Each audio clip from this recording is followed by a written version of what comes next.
Welcome back to the Book of Belonging. This week we are on chapter 6. So last week we heard from Hagar, who talked about the God who sees. And this week we get to do a chapter called A Midnight Wrestling Match. It's from Genesis 32. Oof! Jacob's breath came out in a grunt as the stranger's knees sunk into his belly. Is this a dream? Jacob had been wrestling with this mysterious person all night. Surely, exhausted and filthy, Jacob shook his head. If this were a dream, he would have woken up by now. He dipped and dodged, trying to recall how he got there. The last thing he remembered was being on the run yet again, sending his family across the river and sitting down alone to think. Ouch! Jacob screamed, stumbling in the dark.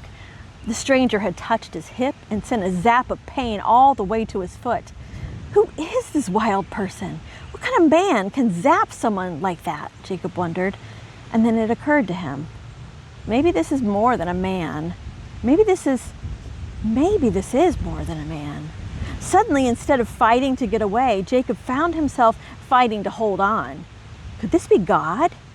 He had met God before without realizing it and wasn't about to make that mistake again. Jacob sunk his fingers into his opponent as he fell. I won't let go until you bless me, he gasped, gritting his teeth. His thoughts spun with possibilities. Are you who I think you are? As if reading his thoughts, the mysterious wrestler asked, What is your name? That was a tricky question, wasn't it? Technically, his name was Jacob, son of Isaac, grandson of Abraham, family of God.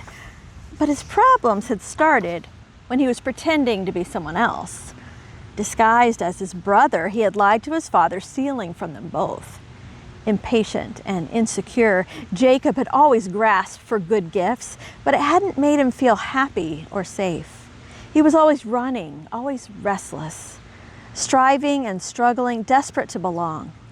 But if this stranger was God, Jacob's story was no secret.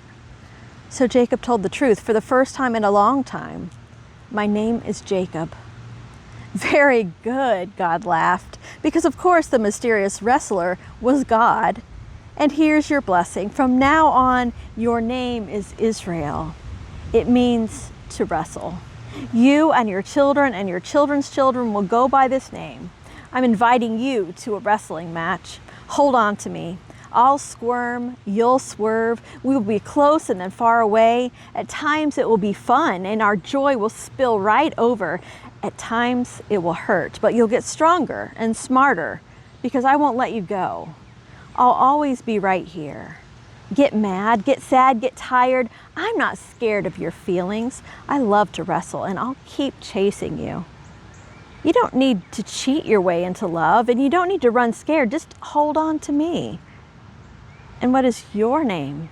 Jacob couldn't help but ask his wrestling partner. He thought he knew, but he had to be sure. Yet the only answer he got was, Why do you ask my name? And with that, God was gone.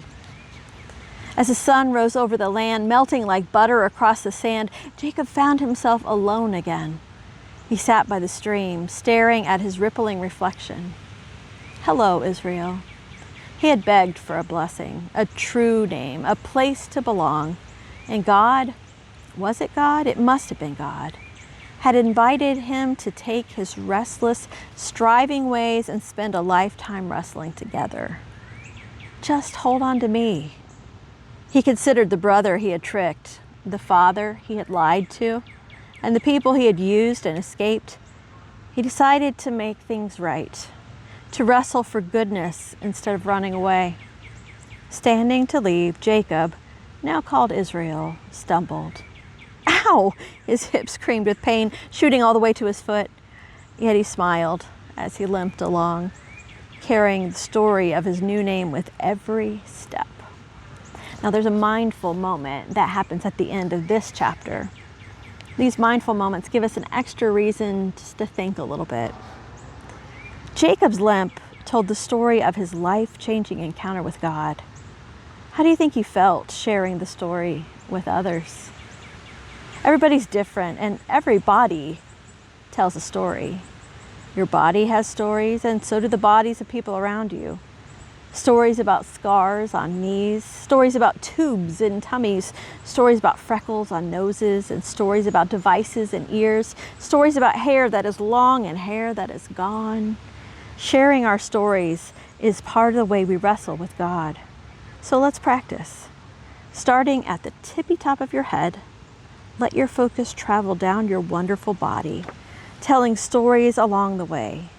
For example, there are freckles on my nose because I love to play outside. You can tell them to yourself or to somebody that you love. For every story you tell, finish with this. And that's the story of my whatever. It's good because God made it.